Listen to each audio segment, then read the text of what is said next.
எங்களை பொறுத்தமட்டிலும் காங்கிரஸ் கட்சியை பொறுத்தமட்டிலும் தமிழக வெற்றிக் கழகத்தினுடைய தலைவர் திரு ஜோசப் விஜய் அவர்களுடைய தலைமையிலே இந்த அரசிலே பங்கு பெறுகிறோம். அந்த அரசு என்பது ஒரு நேர்மையான அரசாக செயலாற்ற தொடங்கி இருக்கிறது. இந்த அரசை பொறுத்தமட்டிலும் எங்களுடைய அமைச்சர்களும் இருக்கிறார்கள். ஆட்சியின் பங்கு என்ற நீண்ட நாள் கனவு காங்கிரஸ் கட்சிக்காரர்களுடைய கனவு நிறைவேறுகிறது. இந்த சூழ்நிலையில எங்களுடைய மிகுந்த நம்பிக்கையோடு இந்த பயணம் தொடர்கிறது. இது ஒரு வெற்றி கூட்டணியாக அமைந்திருக்கிறது என்பதும் நாம் அனைவரும் பார்க்க முடிகிறது.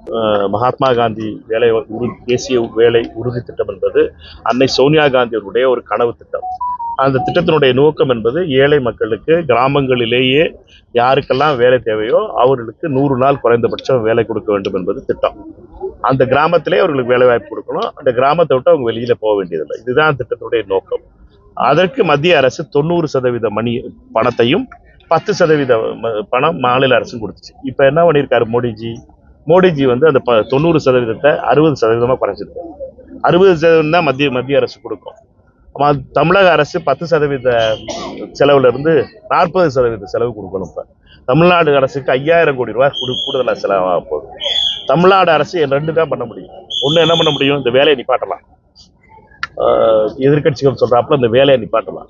ஆனா 40% விலை குறைஞ்சதுனால நிதி கொடுக்க முடியாதுங்கிறதுக்காக மொத்த திட்டத்தையே கைவிடுறதுங்கிறது சாதாரண ஏழை மக்களுக்கு வேலை வாய்ப்பு இல்லாம போகுது. வேலை வாய்ப்பா 40% கூடுதல் செலவான்னு கேட்டீங்கன்னா வேலை வாய்ப்புன்னு தமிழக முதலமைச்சர் திரு விஜய் அவர்கள் முடிவு செஞ்சிருக்காரு.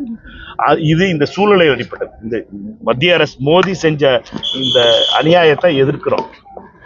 தமிழ்நாட்டு அரசுக்கு கஜானா காலியா இருக்குன்னு தமிழக முதலமைச்சர் சொல்லியிருக்காரு. இது போக 5000 கோடி ரூபாய் எக்ஸ்ட்ரா செலவாக போகுது. அதனால அந்த எக்ஸ்ட்ரா செலவாக போறது தமிழ்நாட்டினுடைய புதிய நிதி சுமையாக இந்த சுமையையும் ஏற்று தமிழக முதலமைச்சர் இந்த முடிவை எடுத்திருக்காரு. ஏன்னு கேட்டீங்கன்னா மக்களுக்கு வேலை வாய்ப்பு கொடுக்கணும். அரசை கவிழ்ப்பதற்காக எம்எல்ஏக்களும் பேரம் பேசிய திமுக பிரமுகர்கள் சிலர் வந்து கைது செய்யப்பட்டிருக்காங்க. அதுல செந்தில் பாலாஜும் வந்து ஈடுபட்டிருக்கிறதா வந்து ஒரு தகவல்கள் வெளியாகுது. எப்படி பாக்குறீங்க? ரொம்ப சீரியஸான விஷயம் அது. குதிரை பேரம்னு தமிழ்நாட்டில் இப்போ ஒரு 50 நாளா பார்த்தீங்கன்னா ரொம்ப நேரமா பேசிட்டு இருக்காங்க. உண்மையிலே குதிரை பேரம் என்னன்னு கேட்டீங்கன்னா பணத்தை கொடுத்து எம்எல்ஏவை விலைக்கு வாங்குற இந்த பேர் தான் குதிரை பேரம். அது நடந்திருக்கு, அதற்கான முயற்சி நடைபெற்றிருக்குன்னு ஒரு எம்எல்ஏ போலீஸ் கம்ப்ளைண்ட் கொடுத்துருக்காரு. சும்மா குதிரை பேரம் நடந்துச்சு வெளியில நின்று மைதானத்துக்கு வெளியில நின்று கத்திக்கிட்டு இருக்காம மைதானத்துக்குள்ள வந்து ஏன் ஆமா இந்த 234 பேர்ல ஒரு எம்எல்ஏக்கு இன்னாரு காசு கொடுத்து எங்களை விலைக்கு வாங்க வந்தாரு அப்படின்னு முதல் தடவையா சொல்லியிருக்காங்க. இது வரைக்கும் மற்ற எந்த எம்எல்ஏயும் இது வரைக்கும் அந்த இது மாதிரி எங்களுக்கு குதிரை பேரத்துல வந்து பணம் கொடுத்தாங்கன்னு சொல்லலை. அதனால ரொம்ப சீரியஸான ஒரு கேஸ் இது. இதை சரியான முறையில அரசு கையாளணும். காவல்துறை இதை ரொம்ப சீரியஸா இருக்கணும். இப்படி 234 பேர்ல ஒரு ஆளை விலைக்கு வாங்குறதுக்கான முயற்சி யாரு செஞ்சாலும் சரி, அதுதான் ரியல் குதிரை பேரம். பொய்யான குதிரை பேரங்கள்ங்கிறது சும்மா வாயில வடை சுட்டுக்கிட்டு இருந்தவங்க சொல்லிட்டு இருந்தது.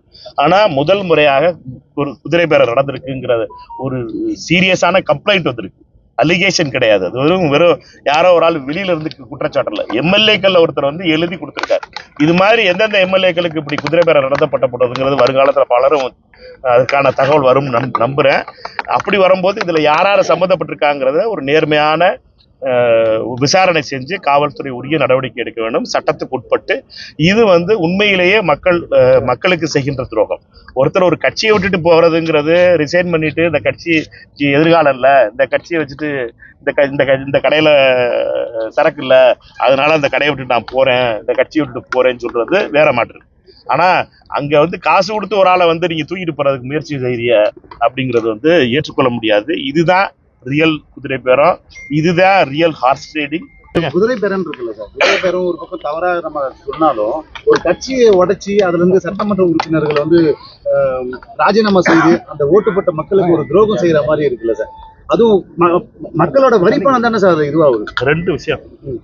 நான் ஒரு கட்சியில இருந்து தேர்ந்தெடுக்கப்பட்டிருக்கேன். காங்கிரஸ் கட்சியின் சார்பாக கை சின்னத்துல ஓட்டு கேட்டு சேர்ந்திருக்கேன். என்னைய விலை கொடுத்து பாஜக வாங்கிச்சுன்னு வச்சுக்கோங்களேன், இந்த பணம் கொடுக்குறேன் அந்த பணம் கொடுக்குறேன்னு, அந்த பணம் கொடுக்குறேன் இந்த பணம் கொடுக்குறேன்னு, அது குதிரை பேரம். இப்ப எனக்கு வந்து அந்த கட்சி இந்த கட்சியில நம்பிக்கை இல்லை, நான் வந்து இந்த கட்சி எதிராளம் இல்லை அப்படின்னு சொல்லிட்டு ரிசைன் பண்ணிட்டு போறது இருப்பாரு. அது எந்த விதத்துல குதிரை பேரம்? நீங்க இதைத்தான் புரிஞ்சுக்கணும். சிலர் வந்து அதிமுக நம்பிக்கை இல்ல, அதிமுகவுக்கு எதிர்காலம் கிடையாது. அண்ணன் பழனிசாமி அதிமுக சொல்றது நான் எம்ஜிஆரோட அதிமுக சொல்லல, அல்லது ஜெயலலிதா அம்மையாருடைய அதிமுக ஆட்சியோட பழனிசாமி அண்ணன் தலையில மேல இந்த கட்சி கடை ஓடாது, இதுல ஆள் இருக்க முடியாது அப்படின்னு சொல்லிட்டு அவங்க ரிசைன்மெண்ட் வரவங்கள இது எப்படி குதிரை பேரம் சொல்ல முடியும்? என்ன பேரம்? ஏதாவது பணம் கொடுக்குறோம்னு சொன்னாங்களா? பதவி கொடுக்குறோம்னு சொன்னாங்களா? எதுவும் வேற எதுவும் அதிகாரம் கொடுக்குறோம்னு சொன்னாங்களா? ஒண்ணுமே இல்லை. இப்ப இளையராஜா சொல்லியிருக்கிறது என்ன? அதுதான் என்னன்னா, இளையராஜாட்ட அப்ரோச் பண்ணது என்ன? 35 கோடி ரூபாய் பணம் கொடுப்போம். அதுதான் குதிரை பேரம். ரேட்டு பேசுனது, ரேட்டு பேசி நீ வந்து கட்சியை விட்டு கட்சி வான்னு சொல்றது தான் குதிரை பேரம். அதனால தமிழகம் மக்களை பொறுத்த மட்டும் குதிரை பேரத்துக்கும் வெறும் அலிகேஷனுக்கும் உள்ள வித்தியாசம் தெரியும். குதிரை பேரம் என்பது ஒருத்தரை பணம் கொடுத்து பதவி கொடுப்போம் என்று சொல்லி அவர்களை வந்து வேற ஒரு கட்சியிலிருந்து இன்னொரு கட்சியில சேர்ப்பது பேர் தான் ரியல் குதிரை பேரம். இது ஒரு ஃபேக் குதிரை பேர ஸ்டோரியை பில்டப் பண்ணிக்கிட்டு இருக்காங்க. ஃபேக் ஸ்டோரியை நம்பாதீர்கள். உண்மையான குதிரை பேரம் என்பது இளையராஜா அவர்களுக்கு நடந்தது. அதுல உண்மை வர வேண்டும். உண்மையான உண்மையை கொண்டறிந்து அதில் ஈடுபட்டிருப்பவர்கள் மீது தண்டிக்கப்படாது. சரியா?